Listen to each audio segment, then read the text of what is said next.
Very good morning, everyone. My name is Mahendra, and in this video lecture, we are going to discuss a very specific topic from history optional. History optional में हम लोग world history वाले part में जो है industrial revolution के बारे में पढ़ते हैं। तो इंडस्ट्रियल रेवोल्यूशंस का एज अ मेन टॉपिक हम लोग इसमें डिस्कस नहीं करेंगे, बल्कि historiography of industrial revolution discuss करेंगे। जब इंडस्ट्रियल रेवोल्यूशंस हुई थी तो आपको पता होगा कि हिस्ट्री ऑप्शनल में historiography is one of the very important theme. जो भी चेंजेस, चाहे वो इकोनॉमिक हो या सोशल हो या पॉलिटिकल हो, उसको लेकर के हिस्टोरियंस के बीच में हमेशा से डिफरेंट थॉट्स रहे हैं और उसको समझना, उसको एनालाइज करना, ताकि आपको कोई भी चेंज जो हुआ हो हिस्ट्री में उसको लेकर के एक होलिस्टिक पिक्चर पता चले। इसके लिए हिस्टोरियोग्राफी का जानना बहुत ज़रूरी होता है। तो हम लोग जो है हिस्टोरियोग्राफी ऑफ इंडस्ट्रियल रेवोल्यूशन को समझने की कोशिश करेंगे। तो जब industrial revolution took place around 1750 से लेकर के 1830 के बीच में, जो ब्रिटेन में चेंजेस हुए थे इकोनॉमिक लेवल पर, प्रोडक्शन के लेवल पर जो मोड्स ऑफ प्रोडक्शन चेंज हुआ था, तो उसको लेकर के हिस्टोरियंस के बीच में एक डिबेट रही है कि ये चेंजेस क्यों हुए, कैसे हुए और इसके कॉन्सिक्वेंसेस क्या थे। इसको लेकर के there are different schools who discuss about it. उनके बीच में हमेशा से एक डिबेट रही है, एक अलग तरीके से उन्होंने इसको इंटरप्रेट किया है। और उसके अलावा जैसे जैसे ह्यूमैनिटीज़ का जो फील्ड है उसमें जैसे जैसे चेंजेस आए हैं, वैसे वैसे हिस्टोरियंस ने इसके कॉन्सिक्वेंसेस को लेकर के, इसके कॉजेज को लेकर के और इसकी प्रोसेस को लेकर के अपने अपने आइडियाज़ दिए हैं। उसको समझना बहुत ज़रूरी है। यूपीएससी काफ़ी सारे सवाल, क्वेश्चन इस पे पूछता है। जैसे सिलेबस, सबसे पहले सिलेबस देख लेते हैं। हम देखेंगे कि सिलेबस में, जो ऑप्शनल के सिलेबस में इंडस्ट्रियल रेवोल्यूशन को लेकर के उसने 3 लाइन्स लिखी हैं। एक है कि English industrial revolution causes impact on society. उसके बाद फिर जो सेकेंड फेज ऑफ इंडस्ट्रियलाइजेशन होगा after 1840 in other countries, how did it expanded in United States of America or Germany or Russia or Japan. उसके बाद industrialisation and globalisation, how does the entire world got industrialise और उसमें impact किस तरीके से पड़ा। तो ये सिलेबस में दिया हुआ है, पर हमेशा केवल सिलेबस से जो है चीज़ें समझ में नहीं आती हैं, क्योंकि सिलेबस जो है फिर PIQs के साथ मिला करके पढ़ने से हमें पता चलता है कि एक्चुअली में हमको किसी पर्टिकुलर टॉपिक में कितना एनालाइज करना है, क्या क्या पढ़ना है, कौन से एस्पेक्ट और थीम्स हमको कवर करने हैं। तो इसी को ध्यान में रखते हुए हम देखेंगे, इसको कवर करेंगे। अगर हम PIQs को देखें तो देखिए, PIQs में के जरिए हमें पता चलेगा कि हिस्टोरियोग्राफी का क्या इंपॉर्टेंस है। आप देखेंगे इसने पहला एक क्वेश्चन पूछा है, कुछ PIQs थीम्स को हमने लिया है टू अंडरस्टैंड कि क्या पूछ रहा है वो इंडस्ट्रियल रेवोल्यूशन से। देखिए, socio political consequences with reference to urbanisation and rise of urban working class. तो ये हिस्टोरियोग्राफी का क्वेश्चन है, क्योंकि अगर हम हिस्टोरियोग्राफी के आगे हम देखेंगे हिस्टोरियोग्राफी के स्कूल्स को, अगर हम एक ही स्कूल्स को के जरिए इंडस्ट्रियल रेवोल्यूशन के इम्पैक्ट को समझेंगे तो हमको ये नहीं समझ में आएगा कि अर्बन वर्किंग क्लास किस तरीके से राइज होता है और उसको लेकर के सोशल और पॉलिटिकल इम्प्लीकेशंस क्या थे। उसी तरीके से आप देखेंगे एक्सप्लॉइटेशन ऑफ वर्किंग क्लास एक है, जो मार्क्सिस्ट हिस्टोरियोग्राफी का एक व्यू था। क्योंकि जो हम आगे देखेंगे कि जो सारे स्कूल्स जो है हिस्टोरियोग्राफी के, वो इंडस्ट्रियल रेवोल्यूशन के कॉन्सिक्वेंसेस को एक ही तरीके से नहीं देखते हैं। तो उसी तरीके से हम देखेंगे, देखिए इकोनॉमिक इनइक्वालिटी की एक थीम पूछी है इसने PIQ में। तो ये सारे जो अलग अलग थीम्स हैं वो सिलेबस और PIQs को मिला करके समझ में आती है कि हमको कितना डीप जाना है। तो PIQs को देखते हुए हमें पता समझ में आ रहा है कि हमको हिस्टोरियोग्राफी ऑफ इंडस्ट्रियल रेवोल्यूशन समझनी है। तो देखते हैं। देखिए, अब फ्लो बनाए रखने के लिए हमको करना होता है, सबसे पहले इंडस्ट्रियल रेवोल्यूशन थी क्या। तो इंडस्ट्रियल रेवोल्यूशन में ये हुआ था कि जो अराउंड 1750 से 1820 के बीच में ब्रिटेन में जो चेंजेज हुए प्रोडक्शन, मोड ऑफ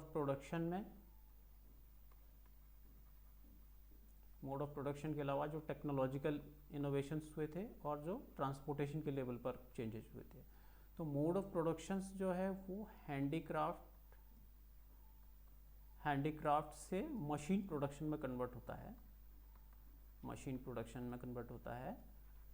और 6 पिलर्स हैं, उसी को इंडस्ट्रियल रेवोल्यूशंस बोला गया। 6 पिलर्स हैं इसके, देखिए एक तो engineering development, iron manufacturing, steam and water power, chemical industry, coal mines और transport system. These are the 6 pillars of industrial revolution. जब हम इंडस्ट्रियल रेवोल्यूशन को एज अ होल टॉपिक समझेंगे तो तब इसको समझेंगे। अभी हमारा मेन पर्पस क्या है, इसकी हिस्टोरियोग्राफी को समझना।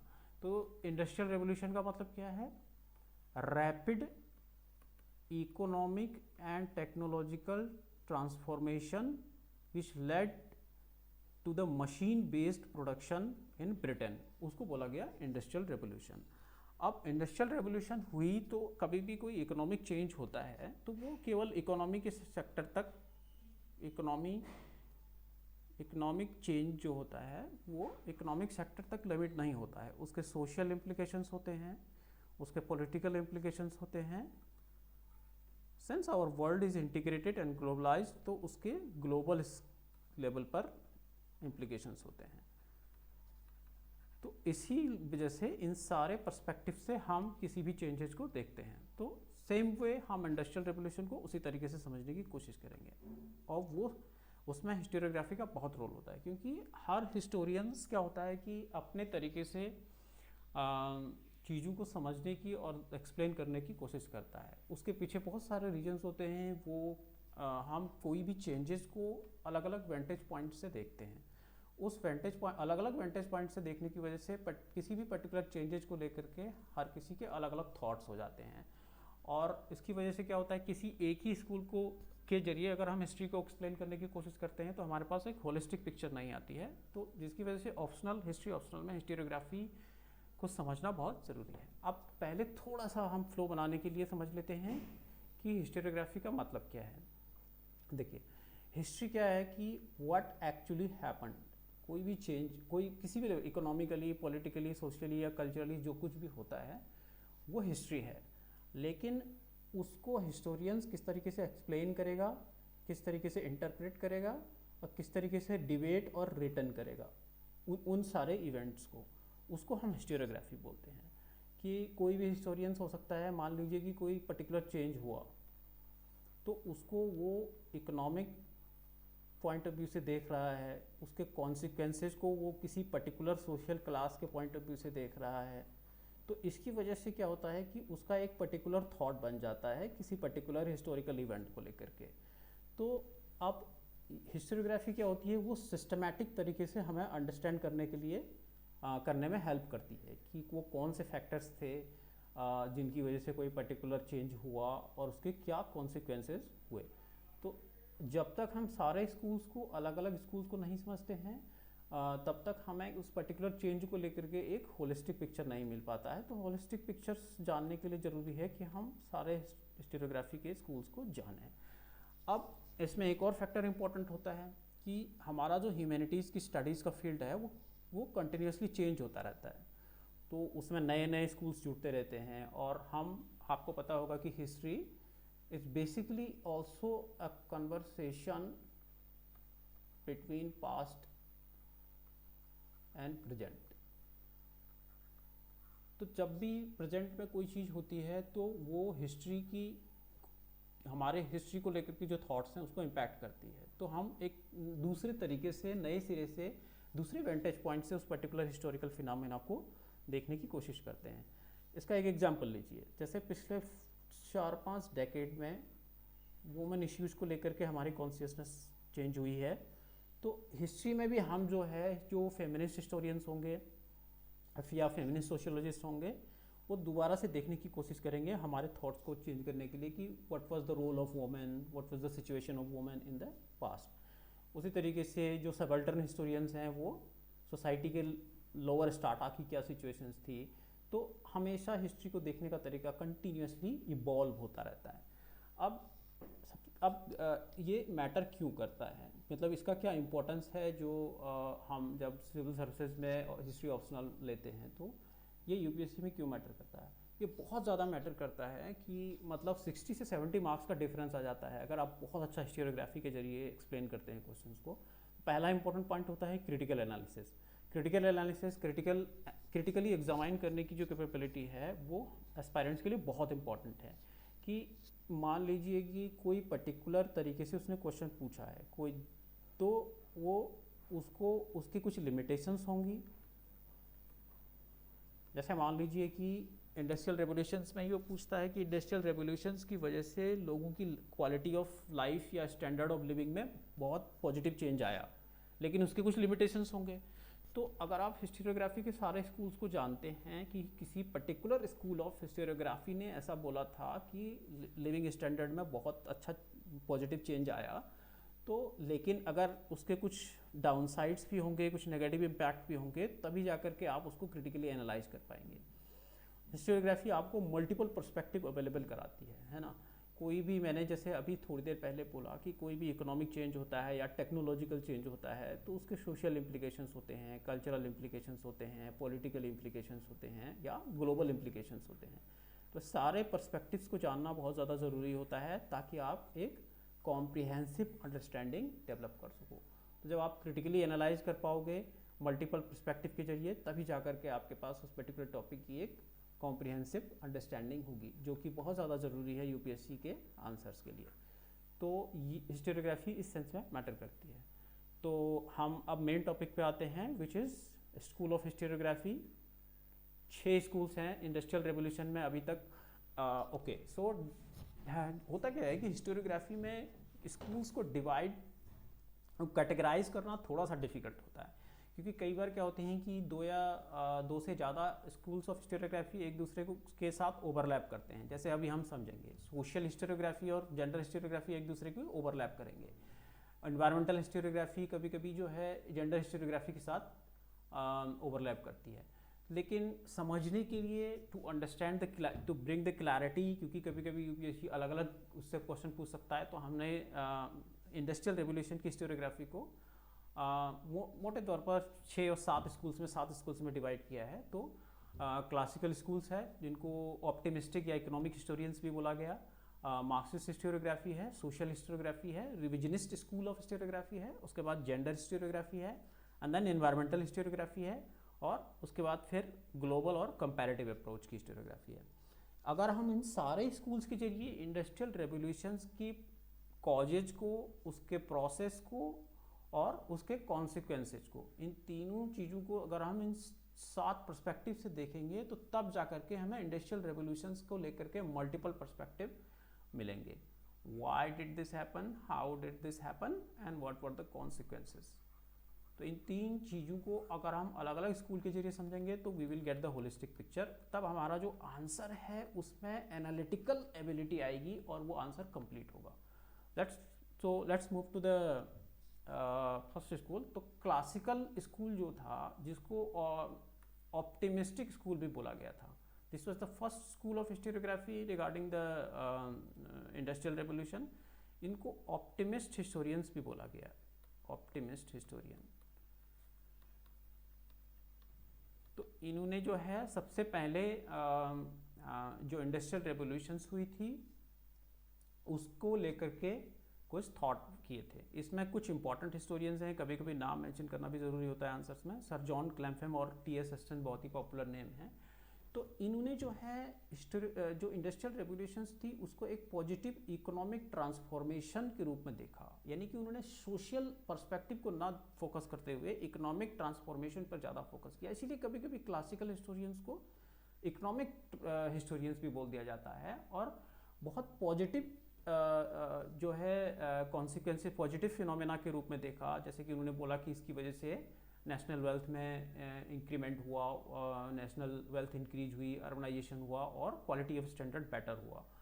जैसे कि इन्होंने बोला इसको revolution for the lifes of ordinary people, जिसकी वजह से इनको ऑप्टिमिस्ट हिस्टोरियंस भी बोला जाता है। और इनका फोकस क्या था, economic aspect of industrial revolution. अब इसकी लिमिटेशंस क्या होगी, क्यों देखो अब इंडस्ट्रियल रेवोल्यूशंस हुई तो उसकी वजह से जो लेबर क्लास था उसको बहुत सारी हार्डशिप का फेस करना पड़ा, चाइल्ड लेबर की भी प्रॉब्लम आई, फैक्ट्री वर्कर्स और जो ख़राब बहुत ही अनहाइजेनिक अर्बन कंडीशंस थी इनिशियली बर्मिंगम, लंकाशायर या लंदन के मिल्स में जब ब्रिटेन में रिवोल्यूशन हुई, तो उसको इग्नोर किया और केवल इकोनॉमिक पर्सपेक्टिव से ही इन्होंने इंडस्ट्रियल रेवोल्यूशन को देखा। तो ये जो है क्लासिकल स्कूल था। अब इसके क्रिटिसिज्म में, इसके काउंटर आर्गूमेंट में आए मार्क्सिस्ट स्कूल, जिसमें तीन बहुत पॉपुलर नाम है। एक तो ऑब्वियसली कार्ल मार्क्स है ना, उसी टाइम पे ड्यूरिंग 1940 और 1950 नहीं 1850, तो उसके आसपास कार्ल मार्क्स, एरिक हॉब्सबॉम को हम देखते हैं और ईपी थॉम्सन को। ये तीन बहुत ही इंपॉर्टेंट मार्क्सिस्ट हिस्टोरियंस हैं।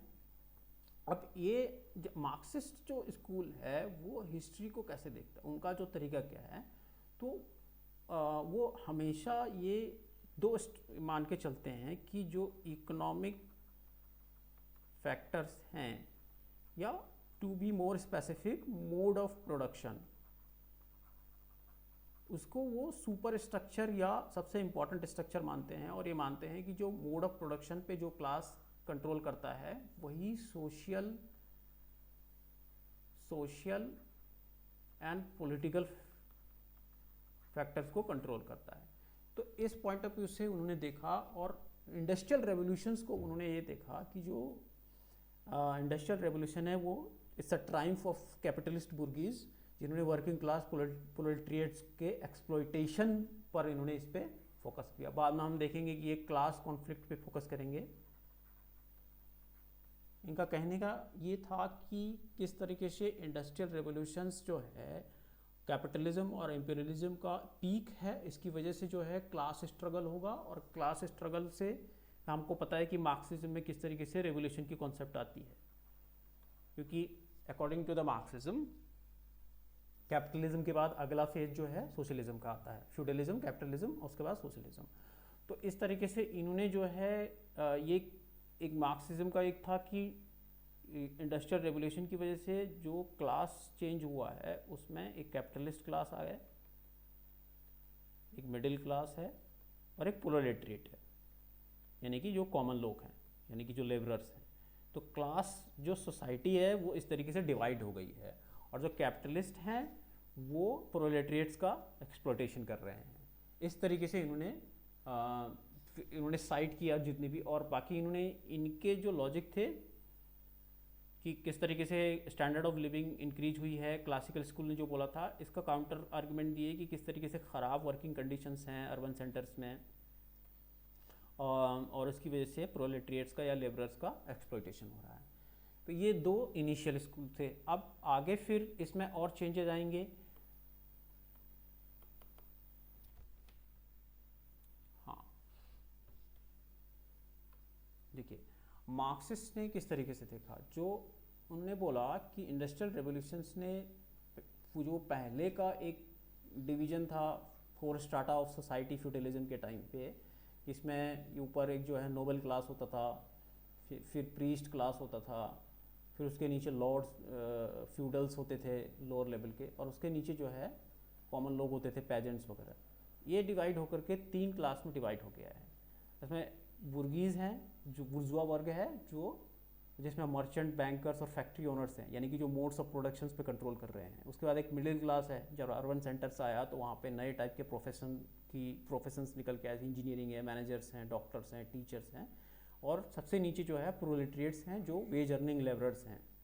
और इन्होंने वर्किंग कंडीशन के बेस पे क्लासिकल जो हिस्टोरियंस थे उनके आर्गूमेंट, जो क्लासिकल हिस्टोरियंस का जो आर्गूमेंट हमने अभी आपको बताया था कि किस तरीके से उन्होंने इकोनॉमिक ट्रांसफॉर्मेशन किस तरीके से हुआ, उसको साइड करते हुए बताया था कि इंडस्ट्रियल रेवोल्यूशन वाज गुड। तो इसको उन्होंने काउंटर किया। उसके बाद मार्क्सिस्ट के बाद दो इम्पॉर्टेंट निकल, अब देखिए मैंने बोला था कि history is a interactions between past and present, इनके बीच का इंटरेक्शन है। तो पिछले 4-5 डेकेड्स में जेंडर और इन्वायरमेंटल इश्यूज चूँकि राइज हुए हैं, तो उसी के पॉइंट ऑफ व्यू से 70s और 60s के बाद, 60s और 70s के बाद industrial revolution along with the other historical changes, तो हिस्टोरियंस ने जो है जेंडर और environmental perspective of industrial revolution देखना स्टार्ट किया। जैसे जेंडर हिस्टोरियोग्राफी में आईवी पिंचबैक और डेबरा वेलिंज दो इम्पॉर्टेंट हिस्टोरियंस हैं। तो इन्होंने ये बताने की कोशिश की कि how did industrial revolution impacted the women. तो ये क्या हो गया, एक यूपीएससी के लिए इंपॉर्टेंट क्वेश्चन का एरिया हो जाता है। अगर वो पूछता है कि अब पॉजिटिव चेंजेस भी हुए as far as the women go, positive changes क्या हुए? पॉजिटिव चेंजेस ये हुए कि पहले महिलाएं केवल घरों में काम करती थीं और इंडस्ट्रियल रेवोल्यूशन के बाद उनको आउटसाइड काम करने का मौका मिला, जिसकी वजह से उनकी इकोनॉमिक इंडिपेंडेंस बढ़ेगी और उसी इकोनॉमिक इंडिपेंडेंस के बढ़ने से फ्यूचर में क्या होगा, उनको उस इंडिपेंडेंस से धीरे धीरे उनको अपने राइट्स के लिए they will start standing up for their rights, and this will lead to the women's rights movement. women's rights movements आप देखेंगे अराउंड 1848 के आसपास जो है फेमिनिस्ट मूवमेंट स्टार्ट होता है। पहले मूवमेंट का पहला फेज है ये फेमिनिस्ट मूवमेंट का। तो industrial revolution played significant role, पर उसमें कुछ नेगेटिव उस इम्पैक्ट भी थे। जैसे they used to get paid lower than the male wage worker जो फैक्ट्रीज में काम करते थे। उसके अलावा वर्क प्लेस हरासमेंट की प्रॉब्लम्स भी आई। उसके अलावा उनके पास ड्यूअल वर्क का ओवरलोड हो गया, क्योंकि उनको डोमेस्टिक काम भी करना पड़ा और फैक्ट्रीज में एज अ वर्कर भी काम करना पड़ा। तो ये एक जेंडर पर्सपेक्टिव था। उसके बाद एक इन्वायरमेंटल पर्सपेक्टिव है। आप लोग जब भी क्लाइमेट चेंज के इश्यूज़ को पढ़ते हो, जैसे कि आप पेरिस क्लाइमेट चेंज या जितने भी पेरिस क्लाइमेट एग्रीमेंट है या जितने भी ग्लोबल वार्मिंग और क्लाइमेट चेंज से रिलेटेड इश्यूज़ पढ़ते हो, तो उसमें आप हमेशा एक वर्ड सुनते हो, प्री इंडस्ट्रियल लेवल। तो हमेशा जब भी ग्लोबल वार्मिंग में टेम्परेचर इंक्रीजमेंट को लेकर के इंडस्ट्रियल रेवोल्यूशन से पहले के टेम्परेचर के जो लेवल थे उनके साथ कंपेयर किया जाता है। What that means is, according to the environmental historians, industrial revolutions played a very crucial role in order in changing the environment, जिसकी वजह से हमें एयर पोल्यूशन, ग्लोबल वार्मिंग और वाटर पोल्यूशन की प्रॉब्लम्स आई। क्योंकि अचानक से जब इंडस्ट्रियल रेवोल्यूशन होती है तो उसकी वजह से क्या हुआ, अर्बन सेंटर ओवर क्राउडेड हो गए। अब अर्बन सेंटर ओवर क्राउडेड होंगे तो उसकी वजह से क्या, अनहाइजेनिक कंडीशंस क्रिएट होंगी, है ना, एयर पोल्यूट होगी और वाटर पोल्यूट होगा। तो इन्वायरमेंटलिस्ट ने इस पर्सपेक्टिव से जो है और जो रिसोर्सेज का डिप्लेशन होगा, इन सारे पर्सपेक्टिव से इन्होंने इंडस्ट्रियल रेवोल्यूशन को एक्सप्लेन करने की कोशिश की। उसके बाद आए दो इम्पॉर्टेंट हमको समझने हैं स्कूल्स हमेशा से, ये आप इंडियन हिस्ट्री भी जब आप पढ़ेंगे तो उसमें भी एक शब्द आता है रिविजनिस्ट हिस्टोरियंस, ठीक है। अब ग्लोबल अप्रोच वाला आप ये दो वर्ल्ड हिस्ट्री में, ग्लोबल अप्रोच वाला केवल वर्ल्ड हिस्ट्री में आप देखेंगे हर जगह पर, कि जब भी हम यूरोप की हिस्ट्री पढ़ते हैं तो उसके, क्योंकि हम मॉडर्न हिस्ट्री पढ़ रहे हैं तो हमेशा से उस टाइम पे क्योंकि कॉलोनिज्म और एम्पेरियलिज्म का टाइम था, तो anything that happened in the Europe और United States of America that impacted the rest of the world,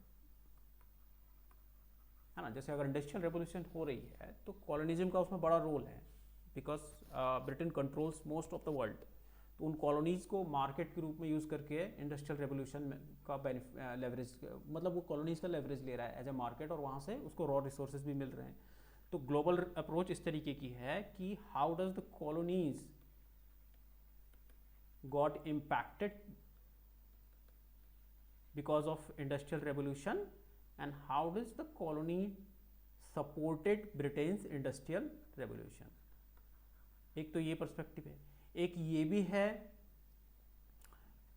कि जो ब्रिटेन में इंडस्ट्रियल रेवोल्यूशन होती है, क्या उसकी कोई यूनिकनेस है या फिर रेस्ट ऑफ द वर्ल्ड में भी जो है जो बाद में एक्सपेंशन होगा इंडस्ट्रियल रेवोल्यूशन का, वो एक जैसे ही है।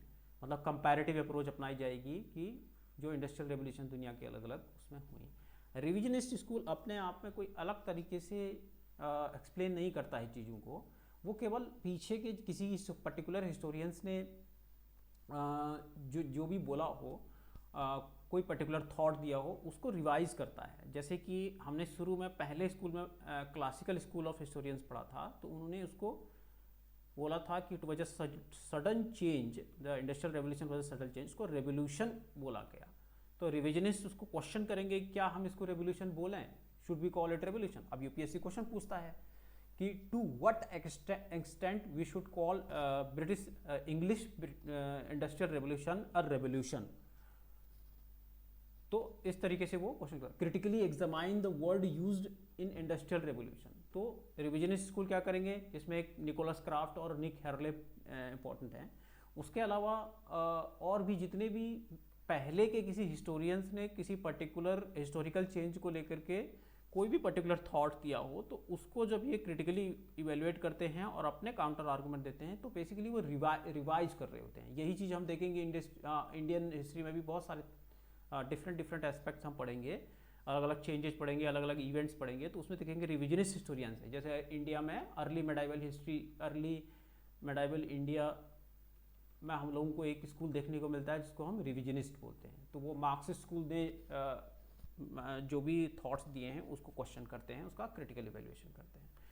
तो लास्ट हम इसको कंक्लूड करेंगे आपको बताते हुए कि इवोल्यूशन किस तरीके से, अभी जो हमने इंडस्ट्रियल रेवोल्यूशन का हिस्टोरियोग्राफी देखा, तो शुरू में जो है 3 इम्पॉर्टेंट थीम्स हैं जिनके जरिए हम इसको समराइज कर सकते हैं। स्टार्टिंग में क्लासिकल जो हिस्टोरियंस थे उन्होंने इसको सडन रेवोल्यूशन का नाम दिया, यानी कि ब्रिटेन में जो सडनली चेंजेस हुए मोड ऑफ प्रोडक्शन में। अब अभी अंडरस्टैंडिंग बनी है कि they were not sudden, there was a gradual transformation from the handicraft based productions to machine based production. दूसरा जो है, पहले बोला गया कि this is a very exclusive British phenomena, तो उसको लेकर के स्टार्टिंग का जो हमारी हिस्टोरियंस की अंडरस्टैंडिंग थी कि it was a very exclusively British phenomena the industrial revolution. वहाँ से हमारा अब ट्रांसफॉर्मेशन हुआ है, हमारी अंडरस्टैंडिंग बनी है there was global connection. Britain's industrial revolution would not have been as success as it was if Britain wasn't controlling that many colonies. तीसरा जो थीम है वो है कि हिस्टोरियंस ने पहले इकोनॉमिक एस्पेक्ट पर ज़्यादा फोकस किया था, और आगे हम लोग जैसे जैसे इसके अंडरस्टैंडिंग डेवलप होगी, कॉम्प्लेक्स तरीके से सोशल, कल्चरल और इन्वायरमेंटल डायमेंशंस को हमने समझा है। तो जो जैसे जैसे इंडस्ट्रियल रेवोल्यूशन की हिस्टोरियोग्राफी को लेकर के जो हमारा अंडरस्टैंडिंग है वो एक इकोनॉमिक और कैलकुलेटिव और इंटरप्रिटेशन से आगे बढ़ा है, और it has become more nuance, more inclusive and more comprehensive, कि not only economic perspective, not only technological perspective, तो इकोनॉमिक और टेक्नोलॉजिकल पर्सपेक्टिव से चेंज होकर के ये सोशल कल्चरल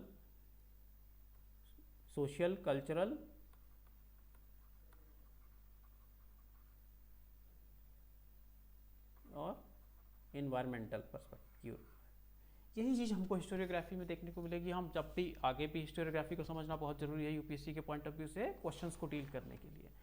तो इस पॉइंट ऑफ व्यू से अगर हम इसको देखें तो ये इंडस्ट्रियल रेवोल्यूशन की हिस्टोरियोग्राफी का चेंजेज हुए हैं, डेवलपमेंट हुआ है, इवॉल्व हुई है। यूपीएससी के लिए बहुत ज़रूरी है इसको समझना। जैसे अभी हमने कुछ थीम्स आपको दिखाई थी यहाँ पे कि कितना इंपॉर्टेंट है, अगर आप हिस्टोरियोग्राफी नहीं जानते हैं तो इतने सारे पर्सपेक्टिव को समझना। हिस्टोरियोग्राफी अगर जानते हैं तो बहुत सारे क्वेश्चंस को आप इजीली जो है हैंडल कर जाएंगे, क्वेश्चन को डिकोड करना इजी हो जाता है ऑप्शनल में जब आप हिस्टोरियोग्राफी जानते हैं तो इसमें इतना ही है ना, क्योंकि हमने केवल historiography of industrial revolution pick किया था, तो हमने पूरा इंडस्ट्रियल रेवोल्यूशन इसमें नहीं समझाया। That we will explain in other some other time. Thank you very much for your attention. We will meet in another video lecture.